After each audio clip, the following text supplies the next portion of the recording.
Hey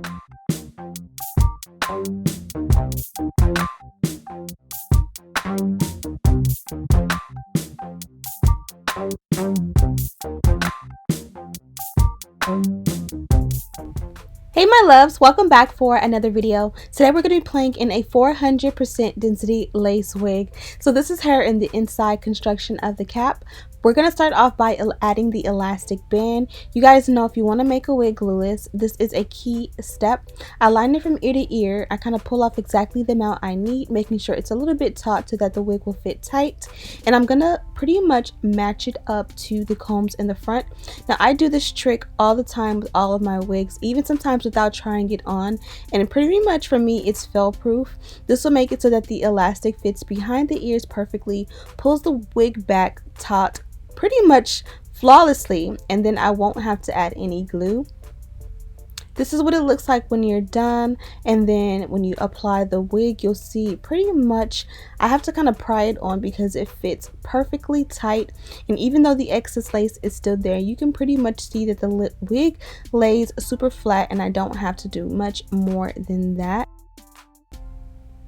So the downfall to this wig are the roots. You guys can see that they bleached the knots and the roots all over are over bleached. Now at first I was so bummed out, but one thing I've never showed you guys is how to fix this problem. So we're going to be doing that today. I'm also showing off how full this one is. Again, as I said before, it's a 400% density. The hair itself is actually gorgeous. It has a nice volume to it so that even though it's straight, it kind of gives you all the volume that you need to kind of give a nice sexy look even without styling. The first thing I'm going to do is go ahead and pluck the hairline. Now I spent probably about a half an hour plucking the hairline, and you'll see that it's not over plucked when I am done. It's nice and full still. Yeah, it'll be plucked just enough in the front to give a little bit of a gradient effect so that the density does not overpower my hairline and look too wiggy. So what I did was I went back probably about 2 rows, and by rows I kind of mean like you part out your baby hair and you part out a little bit more. That's probably equivalent to like a second row of baby hair, if that makes any sense, and you just keep parting back so that it's gradient. So I went back just enough so that like you don't really want just the very front or the very hairline to be plugged and then the rest is full and boxy. And so the key is to go behind the hairline, behind the parting, behind, you know, all that you're going to show and expose, so that behind your baby hair, it's not like thick and full. Hopefully that makes sense. And as you guys can see, once I did that, I kind of went back to the front as well because you don't want that to look too uniform or boxy as well. And then once I was done with this, I kind of went back again because again, this hair is pretty full, and even though, you know, it may be pre-plucked in the beginning, it definitely needed a lot of work as far as making it look a little bit more like my own natural hairline. And at this point it's pretty much coming together, but again we kind of want to just take our time and make sure that we have as much hair removed from the front as possible to give us a natural look.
Now that we've pretty much bonded the wig down and cut off the excess lace, I want to show you guys what this one looks like in a ponytail and a bun.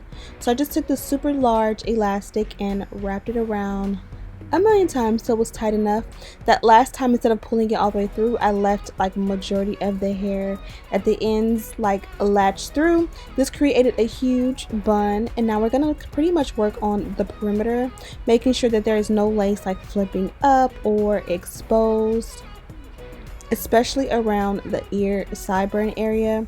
Kind of want to pull the wig down. Whenever I wear a wig up in a bun, I always use a comb in the back so that it doesn't show too much of my nappiness in the back, and it kind of just looks a little bit flush against the nape of my neck. You also want to kind of pull a little bit of baby hair all the way around, and this kind of helps to give you a baby doll look and a kind of a messy bun look, but also camouflages the fact that this is a wig and you don't want it to be like wig and then forehead. You kind of want it to look a little bit more natural, and that's pretty much all we're doing here. Finessing, trimming out some sideburn and baby hair again so everything looks amazing. While this is in the bun, we're also going to go ahead and make the baby hair. Super simple and easy. We're going to use foam lotion. Everything that I'm using to create all of these looks in this video pretty much are linked in the description bar, so make sure you guys check that out. Also, SNS Hair did give me a coupon code for you guys. Use code Ashley at checkout and you'll get $20 off, which is pretty good, right?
So here is pretty much where we're going to do a quick and easy root touch up, root fix. So this is a plain mascara. This is actually like a travel size Tarte mascara. It's black, it's waterproof, and we're pretty much going to use it to paint on top of anywhere that you see a messed up root. Now this is something that you can do with grays. This is something that you can do when you over bleach. Pretty much anything you do to mess up your roots, I would pretty much use a mascara. You can also step for like an eyeliner. I find that the mascara wand is gold and it works amazing for me. Again, I prefer waterproof because I feel like once it dries and sets, it pretty much stays in place and it's a lot harder for it to transfer. Even if you go like too light as in blonde, this will pretty much do the trick. Also, if you want a more permanent solution, I recommend that you taking like an Adore dye or any dye that you have and pretty much dipping a clean mascara wand into it and pretty much brushing it on the same way, letting it process for however long you like to process your hair dye, and then, you know, of course, washing, conditioning, and then pretty much it will be the permanent version of this. But as you guys can see, that works super easy to fix the mistake, and I know a lot of us do this at home where we accidentally over bleach, even if it's just in the front or a little bit. So hopefully this will help some of you in the future if you over bleach your hair.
So next up is layers. I'm definitely not an expert when it comes to cutting hair, so I kind of do the cheat way, which is pretty much face framing bangs.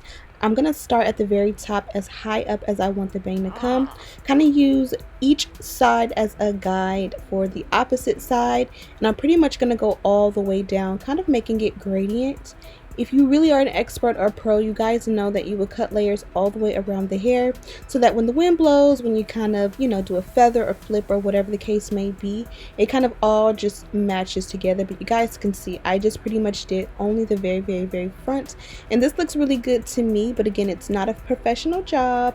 If you want to do this at home, kind of just take your time and, play around until you get it how you want it, pretty much.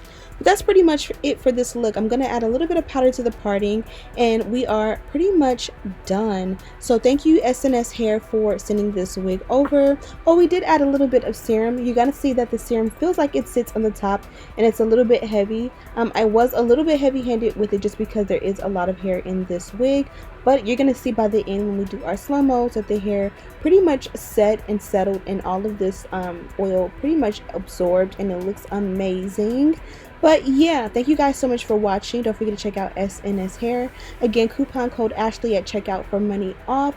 Also, all the items we used to create this look are listed in the description bar for you guys to check out. Thank you guys so much over and over again for watching my videos and for the support. I truly appreciate it, each and every single one of you. And as always, I'll see you in the next one. Smooches!